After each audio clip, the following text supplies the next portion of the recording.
Bueno, ahora sí, vamos a saludar formalmente. Este módulo que ustedes comienzan, no sé si vieron el videíto que les mandé, por ahí todavía no, que fue del sábado, ¿sí? De los presenciales. Les tengo que contar a ustedes que creo que ya le había dicho más o menos cómo era el movimiento, por lo menos para el 2025, que aquellos que se puedan integrar y quieran a la parte presencial serán bienvenidos, ¿sí? Pero la cuestión es que la escuela es como que se divide en dos, con una plataforma totalmente virtual, pero tiene la movilidad, ¿sí? Y con la otra plataforma que va a ser, digamos, presencial, ¿sí? Pero que a la vez que es presencial, podemos decir, no sabemos si todavía vamos a tener un lugar fijo. Esto es considerando ciertas cuestiones de los aumentos de alquileres y considerando que nosotros trabajamos en la práctica, es decir, todos ustedes, ¿sí? Entonces, la escuela presencial se hace como si fuese una universidad popular de psicología social clínica comunitaria. Y 2 veces por mes, entonces vamos a estar en las calles, en las plazas. Ya comenzamos todo este movimiento. Comedores, es decir, en los lugares más vulnerables, ¿sí? Y las otras 2 veces o se hace el encuentro, lo que va a ser por Zoom, o se va a hacer encuentro, digamos, en un lugar. Estamos viendo, por ahora nosotros aquí en La Plata estamos en el Colegio Sagrado Corazón, que algunos no, bueno, algunos de ustedes no fue a visitar, ¿sí? Pero son aulas que son muy grandes, no salen bien los audios. Entonces, si podemos encontrar un lugarcito más chico, valdría la pena. Además que los presenciales son poquitos, son 20, 25, no más que ellos, ¿sí? Y no se justifica alquilar un lugar tan grande, más que los precios están súper elevados. Entonces, bueno, por ahí va a venir el asunto, ¿sí? Para que ustedes se vayan enterando por dónde vamos.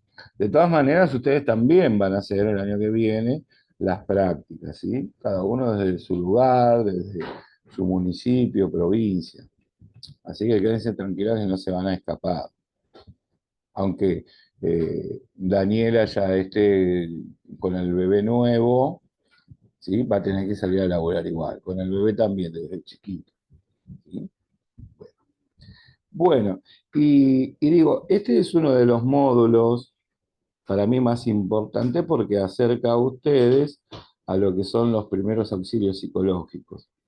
Es cierto que cuando comencé con los primeros auxilios psicológicos en la intervención en crisis, básicamente para los acompañantes terapéuticos, operadores socioterapéuticos, enfermeros y demás, que cuando había un brote o había una problemática, salían corriendo, no se iban, porque no sabían cómo actuar o qué hacer o cómo intervenir frente a esas situaciones. Así que por ahí comenzamos nosotros. Después nos encontramos con emergencias psicosociales, ¿sí? Quien dirige Carlos Sica, y venía ya en un pasaje que era de Pichon Rivière, así como hizo el primero del psicoanálisis a la psicología social, Moffat va a hacer el segundo pasaje, que es de la psicología social a ese campo que llamamos intervención en crisis.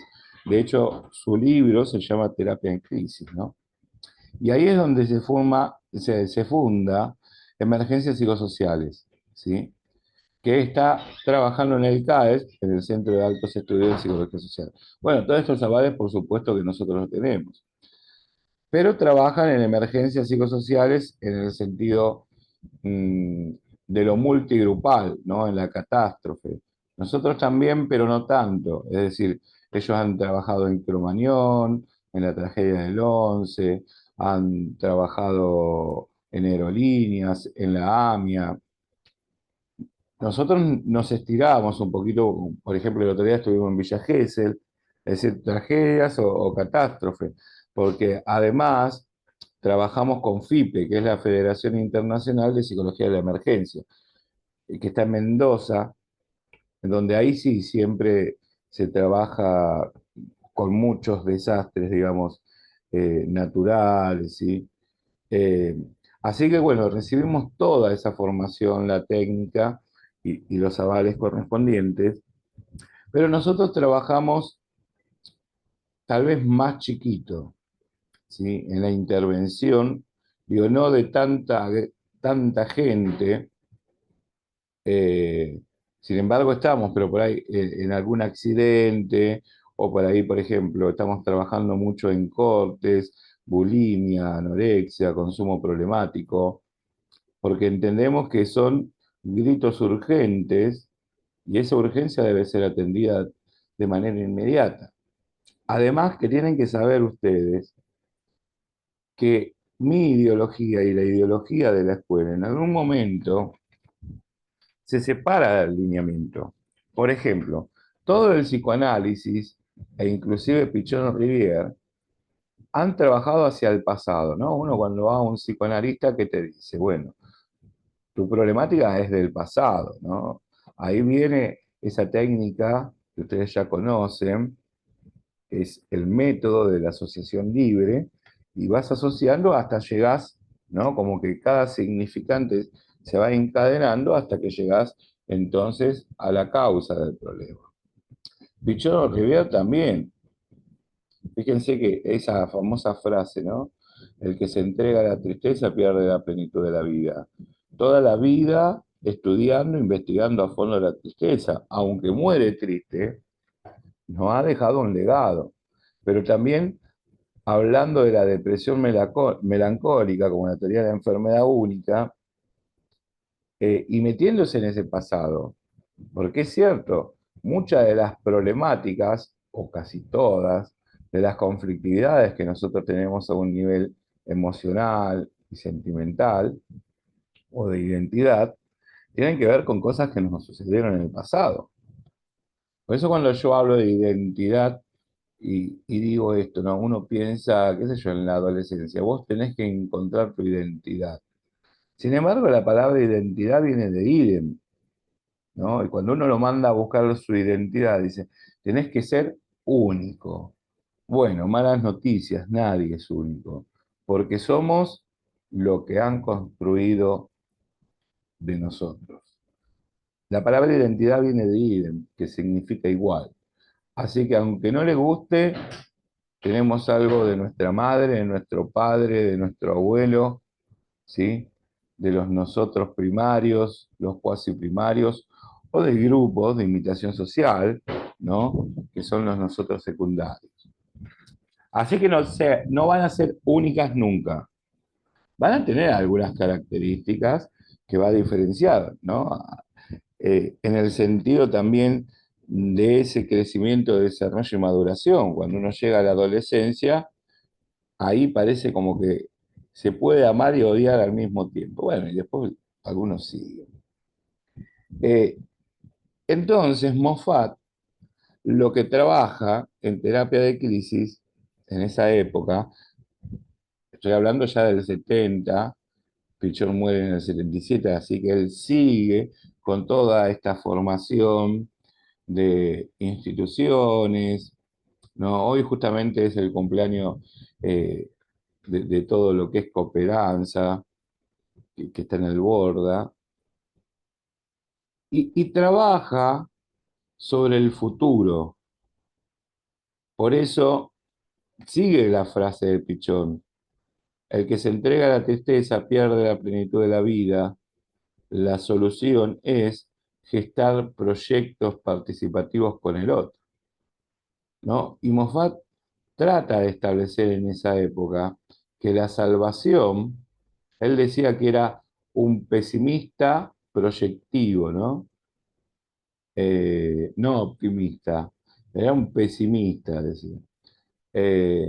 Y Alfredito, bueno, trabaja en esa época en el futuro y toda la psicología social se encargó de hacer proyectos. El proyecto de vida entendido como proyecto de trabajo y proyecto de familia, esa sumatoria. Ahora, hace un tiempo que vengo pensando en esta cuestión, que para los pibes está muy difícil, ¿no? Para los pibes, para nosotros, está muy difícil el tema de los proyectos. Y hoy es más fácil que los proyectos se cajoneen a que salgan. Hace algunos años yo había ganado un proyecto a nivel nacional sobre discapacidad y así fuimos ganando un montón de proyectos, pero bueno, había otro movimiento político en donde, por ejemplo, políticamente necesitaban de proyectos y vos podías ser un ciudadano partícipe. Hoy, si ustedes hacen proyectos, y rara vez puede ser aprobado. Entonces, imagínense que viene el pibe, ¿no? No sé, de una comunidad terapéutica. Y entonces ya viene con un montón de recaídas y le enseñan a que tienen que salir a decir la verdad, a buscar un laburo y decir, hace 2 años que estuve internado, pero ya no me drogo. O sea, va con un rótulo en la frente, ese pibe no consigue más laburo. ¿Vieron cómo son los chinos también? O muchos supermercados. Se necesita pibe de 18 con experiencia. ¿Qué experiencia si está saliendo de la secundaria?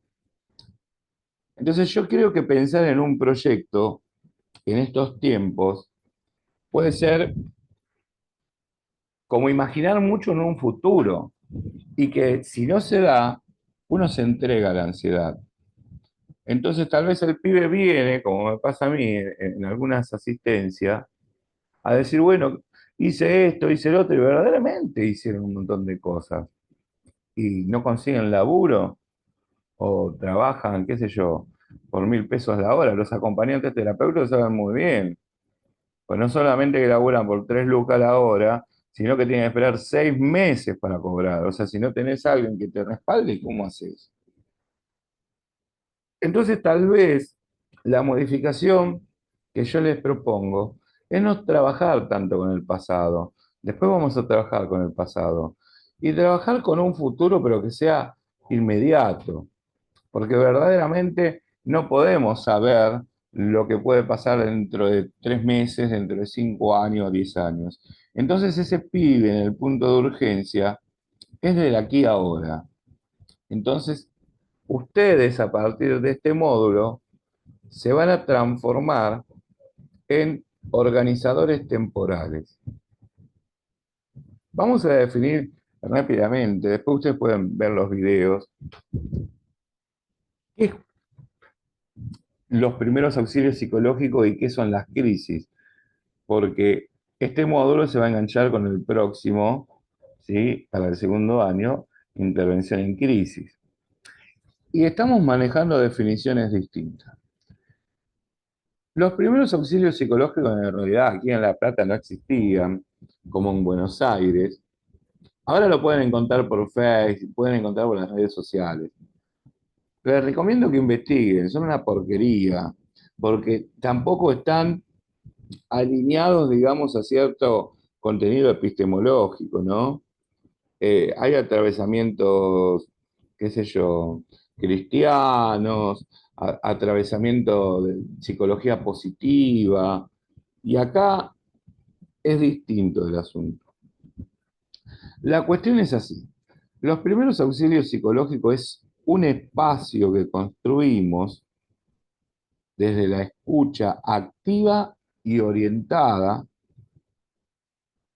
para ofrecerle a la persona en el momento que está en crisis, podríamos decir, en el momento in situ, ¿no? En la situación, ciertas herramientas e instrumentaciones. Ahora, es muy complicado esto. Vamos a trabajar con un protocolo chileno que está bárbaro. Tenemos una actriz sensacional ahí. Es muy complicado porque lo que se conocía eran los primeros auxilios que hacía la Cruz Roja, por ejemplo. Pero eso, ahí hay un apuntalamiento en lo biológico. Es decir, bueno, se desmayó la persona, a ver si le damos agua, ¿no? Tiene una convulsión, ¿qué hacemos? Está muy bien, pero nosotros cuando hablamos de primeros auxilios psicológicos estamos hablando de la contención emocional y afectiva. Y ahí quiero hacer una división. ¿Qué manera de escribir ustedes? Uno piensa que emocionalmente puede mantener una emoción toda la vida. Sin embargo, las emociones, sí. ¿Podrías repetirlo del principio? Yo puse, es un espacio que construimos desde un espacio donde le ofrecemos al paciente una herramienta, ¿qué más? Herramientas, sí, e instrumentaciones. Y ahora vamos a ir con algunas cosas, ¿sí? Eh, vamos a diferenciar primero por qué la persona puede estar en crisis, ¿no? Y qué tiene que ver, qué mecanismos defensivos utiliza. Ahora, yo decía la contención emocional, vieron que hoy se habla de control emocional, y más de que salió la película intensamente, parece que todo brinda por ahí, ¿no? Todo pasa por un grupo de dibujitos que son nuestras emociones, si fuera tan fácil. Ahora, en realidad las emociones, ¿saben cuánto duran ustedes en tiempo como máximo? De 2 a 3 minutos. O sea, fíjense cómo nuestro lenguaje o la lengua colectiva expresa otra cosa, ¿no? Porque piensa que las emociones tienen que ser para toda la vida. Voy a tomar a un autor que ha desarrollado algunas emociones con otro fundamento, porque hasta hace muy poquito, por ejemplo, este autor se llama Paul Ekman, hablaba de que las emociones venían con uno, ¿no? Genéticamente, con carga cromosómica. Y nosotros sabemos que esto no es cierto.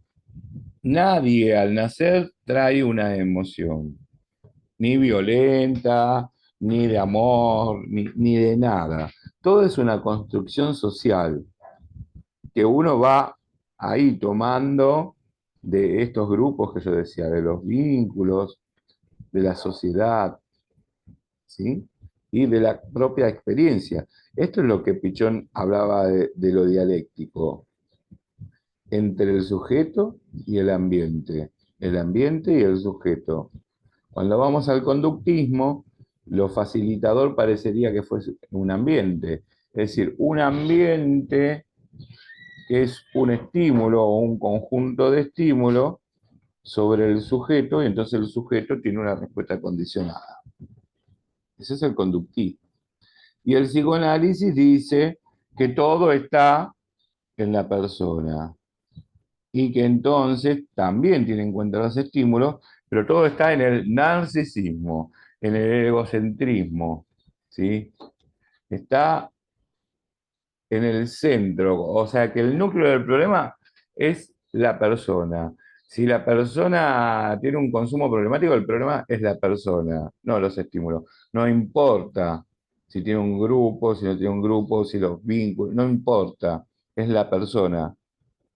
Por eso es que no hacen terapia de pareja la mayoría. ¿Qué hace? Fortalecen a uno y hacen que el otro sea el culpable. Y nunca se termina de solucionar. No pueden hablar de vínculos patológicos. Ahora, nosotros resolvimos esa ecuación. Primero que no buscamos culpables, pero hay algo que es un principio de policausalidad, que son muchas causas, ¿sí? Y no buscamos culpables porque la culpabilidad está en todos lados. ¿Sí? Pero no salimos a buscar culpables. Fortalecemos el yo, pero también lo ponemos en crisis. Después más adelante van a comprender un poquito esto. ¿Qué tiene que ver entonces la contención emocional? Miren, cuando laburamos con discapacidad, tal vez ahí esté el mejor ejemplo, ¿no? La emoción es el pibe autista que de pronto tiene un brote, o en la esquizofrenia, ¿sí? Y que va y se parte la cabeza contra la pared. No dura nada, es esa la emoción. ¿Vieron como dicen, bueno, en México que estoy en la escuela criminalística, ahí trabajamos mucho de emociones violentas. Por ejemplo, cuando alguien en violencia de género, el tipo mata a la mina de 117 puñaladas. No era necesario, ya en la segunda estaba muerta, ¿no? ¿Se acuerdan, no sé, mujeres asesinas? Para dar vuelta a los géneros. Era eso, ¿no? Una emoción violenta que entonces sucede. Ahora, eso tiene que tener como un polo de descarga si vamos al psicoanálisis. ¿Sí? Tenés un polo, ¿sí? Propioceptivo que recibe ciertos estímulos y un día te pudrís, ¿viste? Y ahí cuando te pudrís, aparecen los celulares tirados al piso, ¿no? Del otro. A nadie, ustedes nunca tiraron un celular del otro, digo. No, qué buenas que son en el infierno ganados por mentirosas. Tiré taza yo. Bueno, tazas. Bueno, yo digo el celular porque es lo más usado, Ah, ¿no? Sobre todo, decime con quién estás hablando, ¿viste? Cuando tenés así como pasás de un vínculo sano entre el amor y el odio a un vínculo patológico y te agarra cierta paranoia. ¿Con quién estás hablando? Estás todo el día en línea, no me contestás. Dale, mm. Dani, decime con quién estabas. Yo te quería hacer una pregunta de algo que pasa mi hija. A mi hija no, a la cuñadita de mi hija. Claro, Eh, Se corta, sí. se autolesiona, pero avisa. Estuvo internada, sale, está medicada, pero ayer justamente se autolesionó también, pero avisa. Ujú. ¿Qué te Tiene dice? los padres. ¿Qué te dice? ¿Me voy a cortar?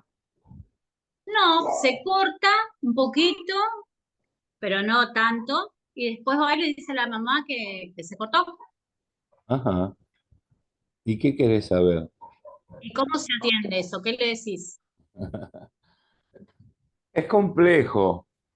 Primero que vos no lo podés atender porque hay un lazo afectivo, ¿sí? Es complejo.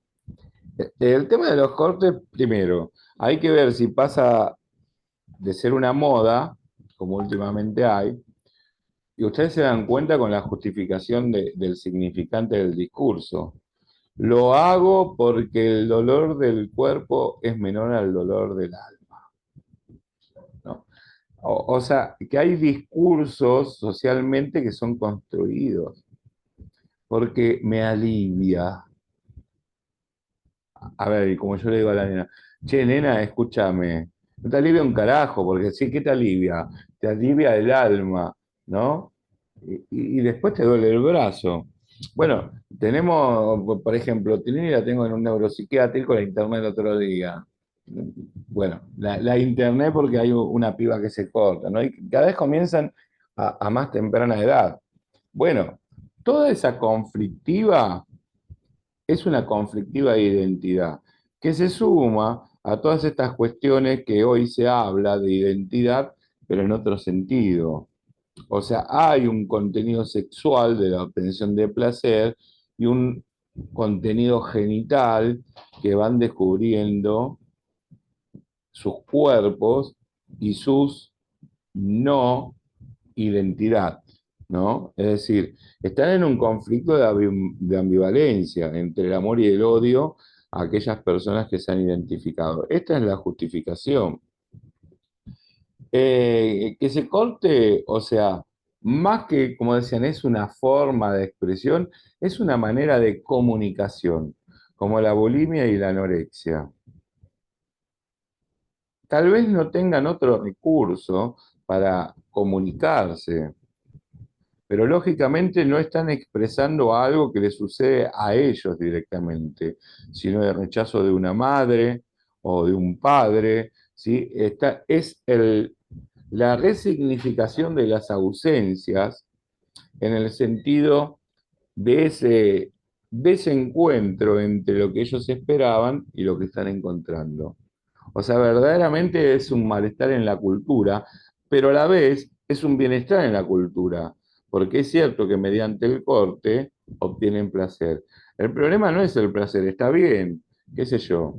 Total, uno le puede decir, bueno, a ver qué cortes. Mira que hay un montón de cortes, ¿no? Pero hay cortes que también del otro lado, los profesionales, que dicen, ay, es una llamada de atención y que hacen, te medican a la piba de 13, al pibe de 11. Y entonces usan este método de sustitución, ¿no? Un método de Tiene sustitución. 13 la nena. ¿Eh? 13. 13 tienes, ¿viste cómo adiviné? Ando bien para la quiniela. Y entonces, ¿por qué? Porque es la edad clave entre los 8 y 13. Ya si tuviera 15 o 16 y se corta, ya tendríamos que hablar de otra cosa, que es el encuentro consigo mismo, pero también con los otros. Entonces hay todo un mecanismo, que es complicado lo que yo les voy a decir, que pasan de la neurosis, como somos nosotros, porque tenemos la posibilidad de estar enfermos, y pasan de la neurosis a la psicosis, en ese estado de la psicosis, en donde el otro ya no existe y existo yo en mi depresión, y utilizan una tercera estructura que se llama psicopatía, que es la depresión disfrazada. ¿Para qué? Para poder manipular a todo el ambiente. Si a esa chica no la pones en situación, va a manipular a toda la familia. ¿Se puede matar? Sí, claro. ¿Por qué? Porque puede errarle al corte y hacerlo profundo. Pero en realidad no se quiere matar. Es como una persona adicta. El adicto no se quiere matar.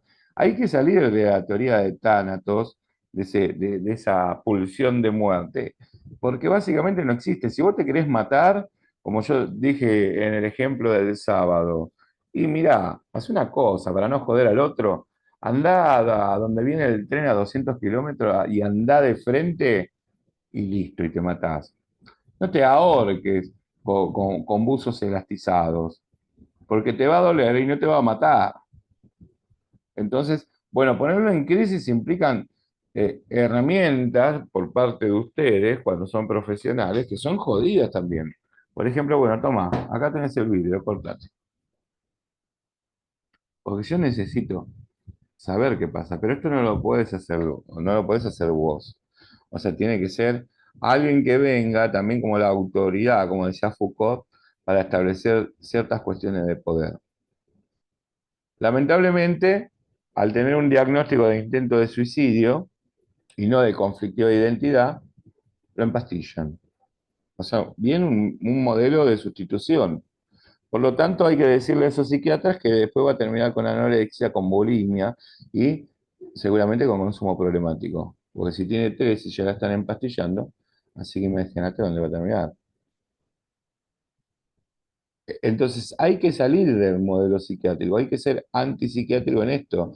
Hay que preguntarle por su historia de vida, qué le pasa, que ella misma vaya encontrando alternativas para poder salir.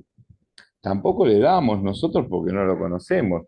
Entonces, el concepto de cercanía óptima permite esto, acercarme al otro y una vez que conozco su vida, sus faltas, sus carencias, pero también sus momentos de felicidad, ¿sí? Ahí tratar de traerlo para darle otras alternativas. Y funciona bárbaro. Pero lo peor que le puede pasar a este pibe es estar institucionalizado, que sería como encerrarlo en una pieza. ¿Sí? Así que bueno, después vamos a volver a hablar de este tema. Es complejo y hay que actuar inmediatamente. ¿Sí? No es un intento de suicidio, es un intento de encontrar sentido a la vida. El adicto, estoy hablando, que no estoy hablando del consumidor, porque todos somos consumidores. Estoy hablando de los excesos. Cuando uno se excede del consumo, ¿sí? Entonces ahí deja de ser un consumidor y pasa a ser un abusivo. Y cuando uno excede del abuso, entonces en términos de dependencia física y compulsiones emocionales, ¿sí? Que es la dependencia psíquica, pasa a ser un adicto. Pero el adicto tampoco quiere matarse, al menos con una esquizofrenia, ¿no? Con mucha paranoia, que sienta que viene el marciano y lo están persiguiendo y que es intolerable la vida. El adicto quiere vivir, al límite. Esto explica las recaídas. Entonces no es un principio de Tánatos, es un principio de Eros, una pulsión de vida llevado al extremo.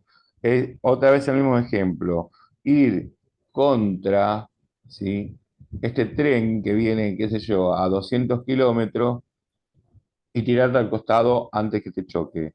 Si la zafás, sos un héroe. Y si no, bueno, no lo contás más. Es complicado, ¿no? Pero cambia toda la teoría. Todas las teorías han terminado con una práctica destructiva, ¿no? Lógicamente es momento de resignificar todo ello. Bien, sigo porque tengo 4 minutos y nos vamos a enganchar un cachitito más antes de tener con el grupo de segundo. La idea es la siguiente. Imagínense ustedes que terminan su trabajo, salvo aquellas que no trabajan, que no voy a dar el nombre porque son muy poquitas, pero, o que buscan no trabajar por algún medio, está muy bien. También es una manipulación al sistema, yo lo veo bárbaro. Se ríe Daniela, no sé, no te estoy hablando a vos directamente. Mirá la panzota que tiene. Ella le gusta embarazarse para no ir a trabajar, por ejemplo. Digo yo, supongo. No tiene tantos pibes, 8, 9, está bien. Tiene como la aldea de los pitufos ya. Después se enoja. A Dani la conozco. ¿Cuánto hace que nos conocemos, Dani? Un montón. Hizo conmigo algunos cursos de Dos, operadores. tres años, sí. ¿Cuánto? 2 o 3 años. Y un poquito más también. Pues nos cortó la pandemia No me ahí. acuerdo muy bien No sé de cuándo, operador. no sé cuándo hiciste operador, pero fue. No, fue muy antes, hace como 3 años. Puede ser. Y si yo me fui después de ahí. Bueno, y la cuestión es la siguiente. Imagínense que ustedes vienen cansados, ¿no? Desgastados, con este calor, a su casa y dicen, bueno, quiero llegar, no sé, a ponerme en patas, ¿no? O uno llega a su casa y quiere estar de la mejor manera, ¿no? Más cómodo, sacarme todo. No le digo ponerse en bola porque ya, viste, siempre hay alguien que aparece, pero bueno, ponerse, qué sé yo, como un monje, digamos. Y no sé, y ya tenés un plan, ¿no? Hacia ese futuro. Ahora, cuando estás llegando a la esquina, ves bomberos, ambulancias y tu casa prendida a fuego. Bueno, No se te salvó ni el salchicha, ¿entendés? O sea, se te cocinó el perro salchicha. Pará. Entonces vos entrás en una crisis. Porque primero que todo lo que vos pensaste te saca del tiempo. La ansiedad es pensar en un futuro. Y está bien ser ansioso. Porque, por ejemplo, todos los proyectos, clases, todo lo que ustedes tengan, tenemos que tener una cuota de esa energía. Si no, no lo haces. Ahora, cuando hay un exceso de futuro, eso es una ansiedad y por lo tanto es negativa. ¿Y con qué te encontrás? La resultante de ese exceso de ansiedad te genera angustia y esa angustia se llama frustración. Miren que ya estamos en clínica laburando. O sea que el exceso de futuro te da como resultado la frustración, que es imaginarte que tenías algo, que ibas a tener algo, y no fue así. Como comencé hablando hoy de los proyectos. Tengo un minuto, se me va a cortar, no voy a poder, así que seguimos luego. Ahora esa persona, o sea que el futuro desapareció. El futuro, y voy a hablar del futuro solamente, se hace trágico, porque comienza a pensar, ¿y ahora qué voy a hacer? ¿Me voy a morir? ¿Dónde están los documentos? ¿No? ¿Dónde está el salchicha? No encuentro nada. Entra en la crisis de decir, nos vamos a morir todos de hambre. ¿Y ahora qué voy a hacer con mi vida? ¿Con qué le voy a dar de comer a mi hijo, no va a poder estudiar. El hijo tiene 2 años, no va a poder llegar a la universidad. O sea, es tanto lo que puedo pensar en el futuro que me puedo llegar no sé, a pensar en 15, 20 años adelante. No hay solución. La situación de ese incendio ha provocado que yo me vaya a un futuro.